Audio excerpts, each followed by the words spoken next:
안녕하세요. 무상브레시입니다. 어제도 녹화를 안 했고 오늘도 못할 것 같아서 낮 시간에 조금 잠깐 하려고 지수 추이 이런 거를 한번 보려고 녹화를 합니다. 어제 미장이 약간 하락한 채로 이제 끝났죠. 어제 PPI인가 그 생산자 물가 지수가 발표를 했는데 0.1% 컨센보다 좀 더 잘 나왔다고 어제 변동성이 어마무시하게 심했습니다. 어마무시하게 심했고 차트를 보면 어제 그쵸? 예, 여기서 장전에 이렇게 계속 올려놓더라고요. 보니까 장전에. 근데 이제 장 시작하자마자 요즘 보면 꼬라박아요. 거래량이 터지면서. 그래서 이렇게 다시 올려놓는 모습을 보여주길래 겨우 0.1%로 뭐 나빠지겠었는데 결국은 이제 안 좋은 모습으로 끝났어요. 그래서 차트를 보면 제가 항상 하는 얘기가 있죠. 하락 추세, 상승 추세 이렇게 고점이 낮아지는 거를 하락 추세다. 저점이 이렇게 낮아지는 거 하락 추세고 최근 추세를 보면은 여기서 이제 저점을 찍고 이렇게 반등을 했어요. 그럼 어떻게 보면 이렇게 해서 이거 뭐라 그러죠? 헤드 앤 숄더라고 하죠. 일단은 이제 여기를 돌파할 때가 매수입니다. 여기가 돌파할 때 매수이기 때문에 여기서 이제 반등을 다시 했죠. 그래서 여기에서 매수하거나 여기서 여기를 지켜주는지 안 주는지 바라본 다음에 요봉에서 이제 매수를 하면 되는 거예요. 그 다음에 다시 여기를 돌파했잖아요. 그럼 여기서 이렇게 가야 이제 상승 추세로 계속 가는 거죠. 그래서 저점이 높아지고 고점이 높아지는 채널을 만들면서 상승 추세로 가는 건데 이제 그쵸? 여기서 이제 이 고점을 못 지켜주고 또 이 고점 또한 못 지켜주죠. 이렇게 반등은 나왔지만 다시 꼬라박았잖아요. 그리고 결론적으로 현재는 여기 저점을 또 지켜주지 못했기 때문에 지금 이제 단기적으로는 하락 추세가 가속화되고 있다. 이렇게 판단을 할 수가 있고요. 나스닥도 뭐 마찬가지입니다. 똑같이 움직이니까. 근데 우리 나스닥하고 S&P는 거의 비슷하게 움직이는데 코스닥하고 코스피는 뭐 다르진 않는데 이 폭이 코스닥이 훨씬 더 잘 떨어지는 것 같아요. 그래서 오늘은 이제 저거를 발표한대요. CPI를 뭐 소비자 물가 지수잖아요. JP모건에서 이런 거를 뉴스를 냈습니다. 예상치 컨센보다 웃돌면 증시 5% 급락할 가능성이 있다. 지들이 그렇게 공매도를 치겠다는 뜻인가요? 하여튼 웃기는 놈들입니다. 이런 거 보면은. 그래서 예상하기로는 오늘 CPI가 8.3% 상승보다 높게 발표될 경우에는 최대 5% 빠질 거라고 예상을 하고 있고 8.1에서 8.3까지 빠지면 올라가면은 지수가 한 1, 2% 정도 이렇게 빠질 거라고 예상을 하고 있네요. 그 책을 읽어보니까 뭐 저렇게 예상하는 게 아주 바보처럼 예상하는 건 아닌 것 같아요.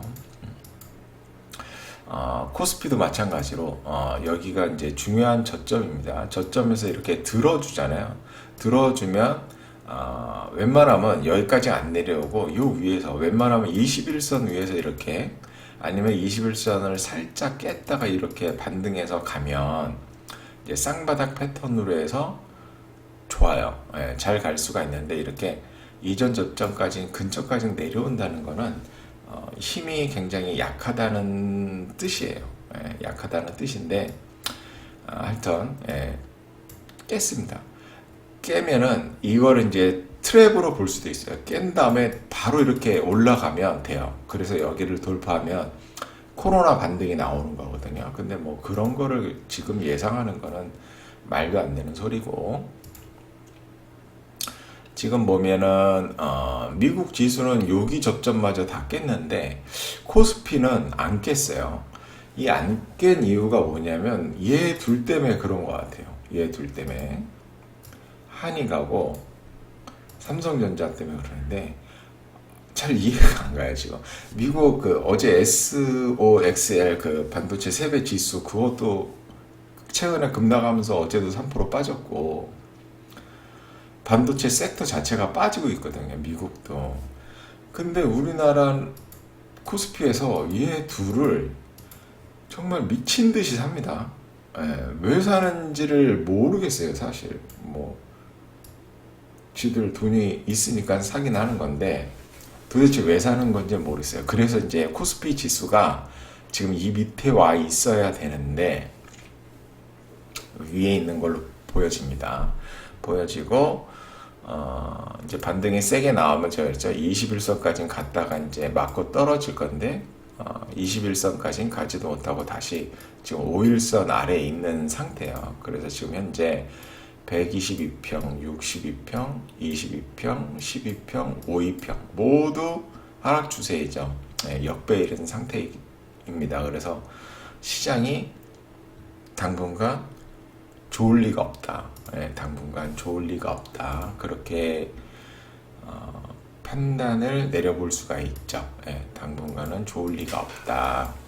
그래서 이제 단기적인 어떤 추세 매매나 트레이딩을 한다 그러면 그런 거는 이제 중장기 포지션으로 들어가는 것은 아니기 때문에 자연스럽게 매도 포지션을 잡는 게 맞다고 판단이 내려집니다.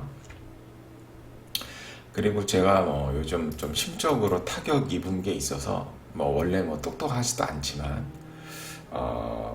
생각을 좀 못한 게 있는데 이 카카오 시리즈를 얘들을 도대체 왜 매도 포지션을 안 잡았을까 그런 생각이 들더라고요. 특히나 이 뭐 카카오뱅크 같은 경우에는 이 지금 현재는 뭐 카카오페이 말고는 나머지는 이제 다 공매도가 가능한데 대주매도는 가능한데 뭐 CFD는 다 가능하고 카카오뱅크 같은 경우는 직원들이 자사주 매입을 무리하게 많이 받은 사람들이 많습니다. 예, 이제 이때까지만 해도 뭐 시장 분위기가 그렇게 나쁘지는 않았기 때문에 그리고 뭐 공모가 대비 많이 올랐던 것으로 알고 있습니다. 그래서 이제 보호 예수 때문에 팔지를 못했는데 보면은 뭐 이때는 이제 뭐 저도 공매도에 대해서 신경을 안 썼지만 최근에 와서는 이제 공매도를 지금 하고 있고 그렇죠. 그러면 이 자리 그렇죠. 이 자리나 이 자리 그렇죠.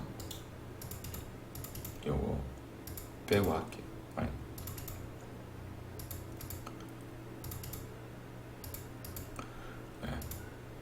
이걸로 하면 좀 그렇고 이걸로 해야겠네. 동그래 이걸로 그쵸. 이 자리도 매도하는 자리고 뭐 요봉 내지는 이런 봉들 여기가 공매도 자리거든요. 반대로 차트 거꾸로 하면은 매수 자리가 됩니다. 근데 이제 얘를 왜 했어야 됐냐면 이제 여기서 무리하게 대출까지 받아서 자사주 매입하신 분들이 많아요. 아마 전 직원이 다 받았을 겁니다. 그러면 지금 이렇게 많이 떨어졌기 때문에 물론 그 공모가가 지금 얼마일까요? 공모가 한번 볼까요? 카카오페이 공모가가 얼마인가? 39,000원이네요. 39,000원이네요. 3만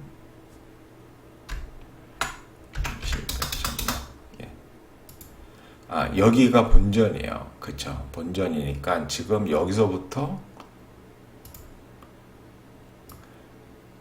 여기까지 빠졌을 때니까 약 20% 정도 빠졌을 겁니다. 그러면 이제 마진콜이 슬슬슬 나오기 시작하는 구간이에요. 그리고 이제 이미 공포에 휩싸여서 손절하시는 분들이 있을 거고 그러면 지금 매도가 매도를 부르는 추세가 완벽하게 만들어진 차트라서 했어야 되는 거죠. 공매도를. 그죠? 카카오도 마찬가지고 카카오도 보면은 이렇게 하락을 했다가 21선까지 반등을 했다가 다시 깨는 지점 그쵸? 요 지점이 공매도고 요거는 좀 어려워요. 여기서 이제 살짝밖에 반등 안 해서 요 라인을 깨는 요 지점에서 매도할 수 있습니다. 얼마든지. 그리고 실제로 요런 요봉 내지는 요봉이 매도 자리인데 21선하고 9%밖에 차이가 안 나요. 그래서 충분히 매도할 수 있었다. 그리고 카카오 게임즈도 잘 나갔죠. 잘 나갔지만 그 뭐 라이언 하트인가 뭔가 상장 이슈도 있고, 그리고 또 운영을 미숙하게 하면서 유저들의 반발에 산 이슈도 있고 해서 얘도 얼마든지 매도를 이렇게 하락 마디가 이렇게 크게 나왔으니까, 그리고 21선까지 반등을 하고 돌파하는 21선을 깨는 이 부분, 아니면은 이 부분에서는 얼마든지 매도해도 되는 찬스였는데 이거를 매도 안 했다는 게 조금 좀 더 신경을 써서 투자를 해야 되는데 그러지 못했다는 게 조금 안타깝고요. 그리고 어제 LIG 넥슨하고 어제 뭐 이것저것 하느라고 뭐 주가를 나중에 보긴 했는데 아침에는 봤어요. 얘가 아침에 이 마이너스 6% 이렇게 막 급락하는 거는 보고 있었어요. 얘도 이렇게 급락하는 거 보고 있었고, 얘도 이렇게 급락하는 거, 얘는 급락은 안 했구나. 예. 빠지고 있는 거 보고 있었는데 이렇게 장대 양봉을 만들길래 아씨 뭐지? 아씨 미쳤나? 왜 그러지? 막 그런 생각하고 있었거든요. 내가 또 이 성장주를 많이 올랐다고 해서 공매도 치는 거에 잘못된 건가? 뭐 그런 고민을 했던 것 같아요. 그리고 이제 LIG 넥스원 같은 경우는 러시아 전쟁이 아직 끝나지 않고 있기 때문에 모멘텀이 이제 죽어 있는 상태는 아니니까 그런 것 때문에 선택을 잘못했나? 막 그런 생각을 했어요.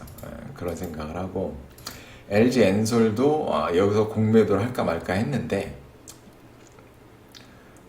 안 되더라고요. 이 대주 매도 물량은 얘가 없더라고요. 그래서 LG화학을 대신에 이제 여기서 매도를 했어요. LG화학을 대신해서 이제 매도를 했고, 당분간 하락 추세니까, 지수 자체가 하락 추세라는 건 뭘까요? 지수가 떨어지고 있어요. 그러면은 여기에 포함되어 있는 많은 종목들이 떨어지고 있다, 그 뜻이에요. 그래서 단기적으로는 매도 포지션을 잡는 게 맞다. 하지만 기술적 반등으로 반등을 할 수도 있기 때문에 이러한 부분을 잘 버텨야 한다. 이제 그런 거를 이제 하는 거고요. 그런 거를 하는 거고요. 상승할 때도 마찬가지예요. 상승할 때도 이렇게 상승을 하잖아요. 상승하면 차익 실현 매물이 나오기 때문에 이렇게 조정이 나와요. 조정이 나올 때 이제 거래량이 확 줄어드는 게 좋고, 무조건 전고점 부분에서는 반등이 나와야 됩니다. 이런 전고점보다 높은 곳에서 반등이 나올수록 굉장히 강하다, 그렇게 볼 수가 있고요. 그 다음에 여기서 이제 빠르게 만약에 매수 타점을 잡는다 딱 하면은 요봉 21선을 돌파하는 쌍바닥을 만들고 21선을 돌파하는 이봉에서 잡거나 늦어도 요봉에서는 잡아야 돼요. 근데 이제 왜 이렇게 잡냐면 바닥을 확인하고 잡는 거예요. 손절 라인을. 여기를 깨면 다시 이렇게 반등했다가 다시 깨면은 하락 추세로 바뀌는 거잖아요. 여기서 이렇게 가면 그쵸, 쌍봉을 해서 하락 추세로 바뀌니까 여기를 손절 라인으로 잡는 겁니다. 근데 이제 어떤 확신이나 그런 게 있다 그러면 이제 이렇게 조정을 할 때 이 반등을 예상을 하고 매수하는 거죠. 만약에 여기서 한다 그러면 이전 저점인 여기서 이제 손절 라인으로 잡으면 되는 겁니다. 이런 식으로 해도 돼요. 이렇게 반등하는 걸 확인하고 사도 되고요. 이전 저점을 기준으로 해서 손절폭을 최소한으로 잡을 수 있는 부분까지 왔을 때 매수하는 겁니다. 매수해도 됩니다. 근데 만약에 여기서 반등할 수도 있잖아요. 그렇죠? 그러면 여기는 이제 손실폭이 커서 매수를 안 하는데, 그럼 반등할 때 사면 되는 거고, 손절 라인이 잡히니까. 그쵸? 그렇게 생각을 하시면 됩니다. 이런 거는 단기적인 마인드예요. 추세 트레이딩 하는 거니까 중장기 포지션으로 가는 건 아니죠. 예, 테슬라도 막 반등을 하더라고요. 또 어제 뭐가 반등했더라? 뭐 반등했는데, 예, 반등을 했고. 그러면 이제 그렇습니다. 예, 오늘 뭐 다른 얘기 더 하는 거는 길어지니까 필요 없고, 오늘 이거 CPI가 그 발표를 하니까 여기서도 얘가 뭐 이대로 반드시 간다는 거는 아니지만 방향성은 맞을 거예요. 그래서 만약에 8.3% 이상 나왔다, CPI가 그 성장률이죠. 8.3% 이상이 나왔다 그러면 내가 만약에 매도 포지션을 취하고 있어. 그러면 이제 잘 취한 거가 되겠죠. 그리고 8.1에서 8.3% 정도만 나와도 뭐 매도 포지션이 잡은 게 나쁘지 않다. 하지만 만약에 CPI가 이렇게 8% 이하로 나온다 그러면 이제 지수가 급등할 가능성이 있다 그랬죠. 그래서 이제 단기적으로 투심이 회복이 되죠. 왜 회복이 될까요?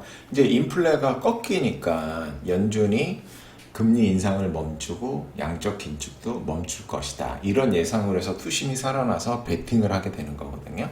그러니까 만약에 이런 식으로 나온다 그러면 내일 매도 포지션을 잡고 있었던 거는 일단은 청산을 하는 게 유리하겠죠. 아니면 이제 아니야, 분명히 뭐 금리 인상이나 양적 긴축을 멈추지 않고 계속 할 거야. 그러한 어떤 강한 확신, 뚝심이 있으면은 매도 포지션을 계속 유지하면 되는 것이고요. 그렇습니다. 시장이 많이 그리고 그 에코프로비엠은 그냥 익절했습니다. 에코프로비엠은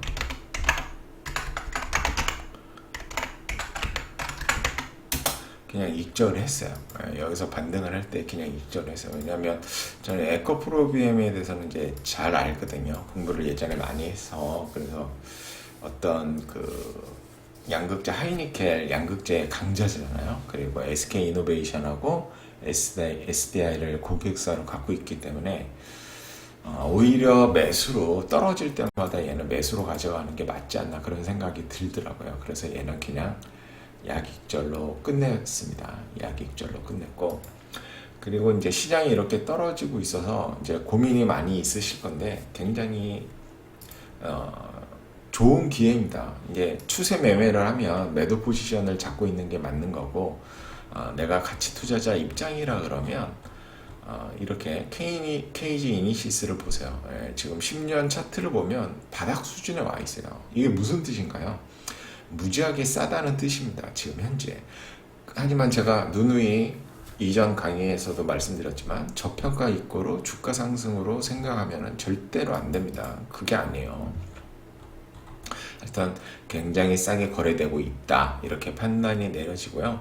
최근 5년의 손익 추이를 보면 2배 상승했네요. 2배 성장을 했습니다. 이익은, 매출액은 약 25% 정도, 30% 정도 성장을 했고요. 근데 이니시스의 어떤 비즈니스 모델을 본다면 이러한 실적 추이가 깨지지는 않을 것 같습니다. 제가 봤을 때. 뭐 물론 이제 경기가 아주 안 좋아하고 실적이 약간씩 빠그라질 수는 있겠지만 다시 회복해서 정상 궤도를 갈 확률이 매우 높다.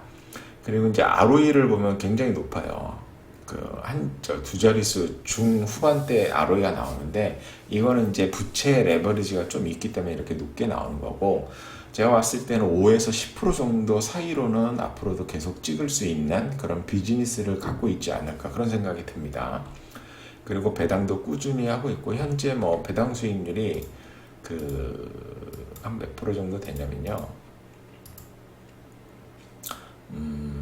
약 3.45% 정도 됩니다. 지금 뭐 은행 금리에 비해서는 높은 건 아니지만 3.45% 정도 주면은 뭐 버텨볼 만한 것이죠. 그래서 지금 시가총액이 3,160억 정도 합니다. 똑같네요. 아까하고. 별로 변하지가 않았네. 근데 자본 총계가 5,969억입니다. 그럼 PBR이 무려 0.53배예요. 그러면 얘가 ROE를 앞으로 5% 정도밖에 못 낸다고 하면은 지금 현재 적정 평가로 거래되고 있는 것이고요. 만약에 앞으로 평균 한 10% 정도 ROE를 꾸준히 유지할 수 있다 그러면 적정 PBR 값을 1배 정도로 봐서 100% 이상 상승할 그 가능성이 매우 높은 상태다. 이렇게 판단을 해볼 수가 있습니다. 그래서 그 가치 투자자라면 지금 좋은 기회예요. 천천히 분할 매수로 접근한다면 뭐 늦으면 1, 2년 뒤에, 빠르면 1, 2년 뒤에, 늦어도 3, 4년 뒤에는 상당히 만족스러운 수익률을 낼 수가 있습니다. 그렇기 때문에 너무 스트레스 받지 마시고 내가 어떠한 전략으로 투자를 할 것인가 잘 결정을 하셔서 그대로 밀고 나가시기를 바랍니다. 그러면 수익은 따라오게 돼 있어요. 아시겠죠? 감사합니다.